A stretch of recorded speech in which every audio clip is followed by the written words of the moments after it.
Katie from Without a Crystal Ball. Welcome to my channel. It is Wednesday and it is time to get started on a Duggar update. Actually, it's time for a recap. Yay! It was like the 9th episode, I think, of Counting On last night on TLC, and it was titled Meet Abbie Duggar, which meant we saw the birth of Abbie Duggar. Now, this is kind of interesting because back in January, TLC actually released the birth story of Abbie on their website. So if you follow along on TLC, you know that you've seen most of this footage because they already put this in a 2-part birth special on the TLC Go and the app and on the TLC website. Last night's episode was mostly about John and Abbie and the birth of their daughter Gracie, but it also included a couple tidbits. So here's how everything starts. So the episode starts with Abbie's like 38 and a half weeks pregnant. She is just sort of watching the clock. She's at that point where she feels ready to go. She's full of baby and she just wants to have the baby and be done with the pregnancy. She's very tired at this point. It's exhausting when you get that far along. John decides during this process he is going to do a video where he is going to have all of the different people in their lives talk about John and Abbie and just let baby Gracie know all about mom and dad before mom and dad actually had Gracie. So John actually interviews Jana, he interviews Joe and Kendra. Joe talks about how as a kid, John was really laid back, wasn't very romantic, was very sort of quiet, and that they've seen a whole new side since he's married Abbie. Jana talks about how she has a twin connection with John, and she's very excited to be the aunt. Mom and dad, Jim Bob and Michelle, also talk about the whole romance thing where they didn't realize that, you know, John and Abbie were like, or that John was going to be so romantic with Abbie. And of course, Michelle did her obligatory looking at Jim Bob when she answered questions, and she's like, well, I think we knew that you were the one when Dad met Gracie, and we prayed about it, and we thought she was great. Yeah, okay.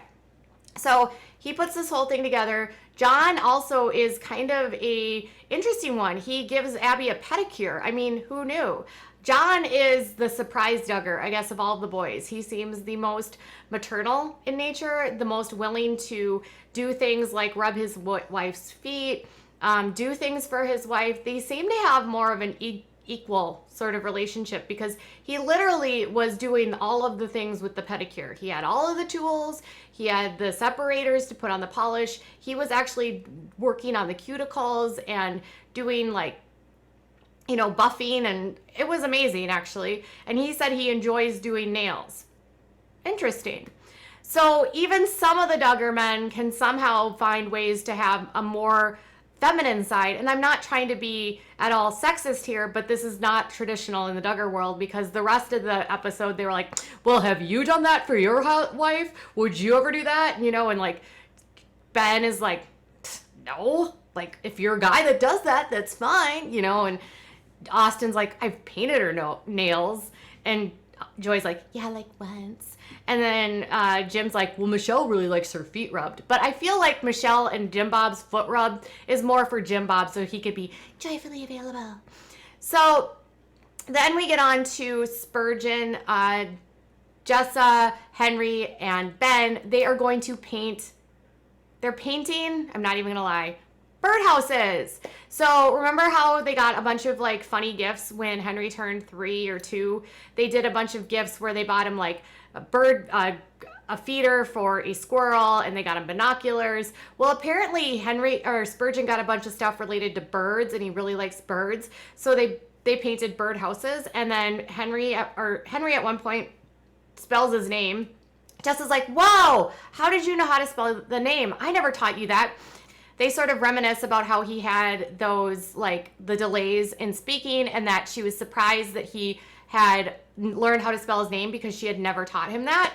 And then they go hang up the birdhouses, and everything's cool, and the kids are all excited. Then we go over to Ginger's house. Ginger and the kids are Ginger and Felicity. I mean, kids. I mean, Jeremy is kind of a kid. Jeremy doesn't really appear in this video or in this episode, which is great because Jeremy's sort of a drip. But Ginger decides that she is going to make Play-Doh for the kid. I always say kids because with the Duggars, there's always a million kids. Anyways, she's going to make homemade Play-Doh for Felicity. Felicity's a 1.5 years. She's kind of a mimic and says whatever mom says. And so she's making different things, and she's like, say water. And then Felicity's like, water. It's so cute, by the way. And she talks about how, it's really hard to keep busy, and Felicity gets really bored very quickly. So then they go into the obligatory asking all of the women, obviously, because men don't take care of kids on this show, how do you keep a toddler busy? And so, of course, Kendra says she keeps toys in her purse, and, Jessa talks about how when they're 1, they can go get their own toys. I have this feeling like in Jessa's house, once you turn 1, you're kind of on your own. Like, Jessa's kind of the Michelle. Like, once you're 1 and everything's cool, like, it's on to the next baby. Anyways, and then, Michelle talks about how she had to, like, do different things throughout her life to keep the kids busy. By the way, why are Michelle and Jim Bob on the show so much? Anyways, and then Jeremy talks about how one time he got Play-Doh stuck in his hair, and he shows a picture. So Ginger spends all this time making the Play-Doh, and Felicity plays with it for 2 seconds because Felicity is 18 months, and 18-month-olds aren't known to play with anything for very long. And she's like, I'm impressed that she played for 2 minutes. Now, if with all that said and done, Felicity is like seriously the cutest baby. Okay, now on back to John and Abbie. So that was like all the rest of the Duggars, that was it. So then we go back to John and Abbie, and Abbie actually thinks she's in labor, so they're going to go to the hospital, and guess what? Abbie's wearing pants. Yep, that's right, she's wearing pants. And Abbie's mom wears pants. So here's the thing. John and Abbie, they seem to have a more, like, not so Duggar relationship. Abbie had a job as a nurse. Abbie wears pants. Her mom wears pants. And guess what? Abbie's dad was at her labor. Like, her dad was like reading scriptures to her and like rubbing her back and helping her through contractions, proving that Abbie comes from a home where a man doesn't look at birth as only a woman. And because Jim Bob certainly would never show up at a birth because, that's a girl thing. So Michelle's there because Michelle's going to be the doula. And so Michelle calls the hospital and she's like, hi, Abbie Duggar is coming to the hospital and we need a low intervention room on the west side. Yes, Abbie Duggar. And then they go to the hospital and they get there and she's only dilated for a 1. And so they send her home and they say that her contractions have slowed down. And so they say, why don't you go home, get some rest, let labor progress a little bit more. And they think it might be false labor at this point. So they go home, and then Abbie is still in labor and she's powering through it. And Michelle's like rubbing her back and mom is there trying to help. And Michelle's like, deep moans, like, ooh. No, not a high moan, a deep moan, a low moan, low moan. Yeah, that's great, Abbie. Good job. I think she should have picked Jill, to be honest. Anyways, so after a while, it's around 4:30 the next day, they decide they're going to go to the hospital or back to the doctor to get checked again. When she gets checked at the doctor, she's at a 3, and the doctor says, 3 or a 5, the doctor says, yeah, it's probably time for you to go to the hospital. You might be able to relax more. You've been in labor for quite some time. It's probably time to start like getting there. So when she gets into the hospital, she's at a 5 and she is just stalled. Like I feel for Abbie so much. This was my labor.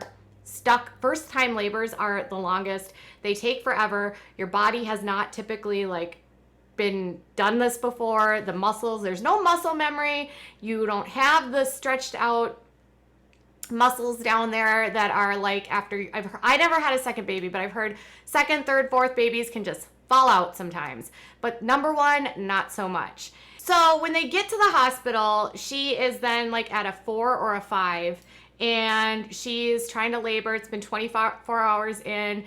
Jana's back at home and Jana decides that she calls her mom and she's just like, yeah, we're going to bring some snacks for Abbie and we're going to figure out what to do. And we want to see if there's anything that we can bring to her. And Michelle's like, Abbie would like some cheese and crackers. And so then Jana, being the mom, because she is, she takes all of her daughters to the grocery store. And then Jana and her daughters arrive at the hospital. Now it's funny because when they're actually at the grocery store, they buy so much stuff and they have their cart. It's totally full worth of stuff and they're packing it all up. And Jana's just like, it's really hard for us to only buy things for a few people because there's so many of us. We're used to buying things for 20 people. I can totally see how that would happen.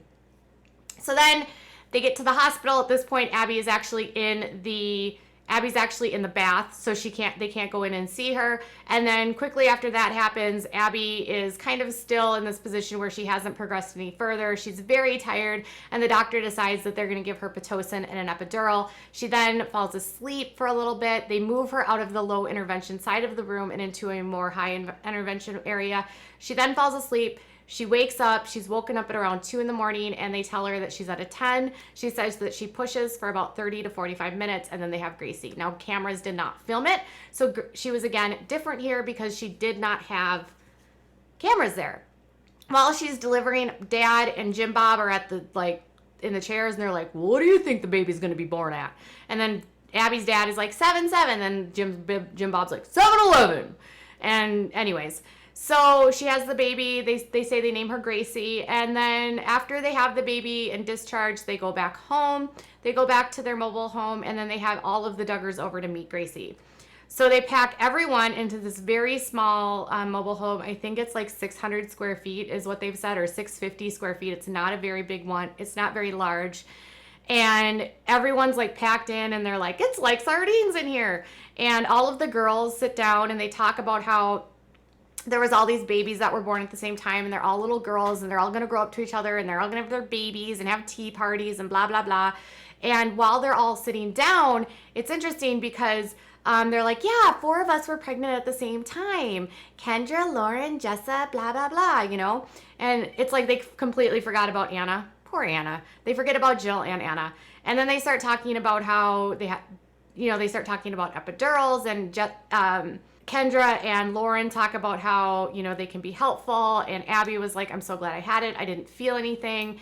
And then, of course, Jessa, who's done all of her births at home, even though she should not be doing them at home because of her history of, hemorrhaging. She's like, well, maybe I need to do that for baby number 4. So Jessa's planning baby number 4, which means 3, 2, 1. Jessa's pregnant. Okay, no, she's really not. And then Jim Bob at the end is like, I was right. It was 7-11 because Gracie was born at 7 pounds, 11 ounces, though she did drop about a pound to 6 pounds, 14 ounces, Gabby said, which is not uncommon. Typically, babies lose weight after birth, and then they make it up within a few weeks.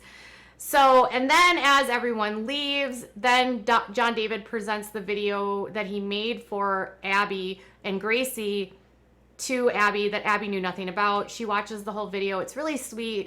He shows their marriage and all these people talk, and it's really cute. And of course, Abbie's just like, oh, John David, you're so sweet. Just when I can't think you can get any sweeter. And that's it. So what do you think about all of this?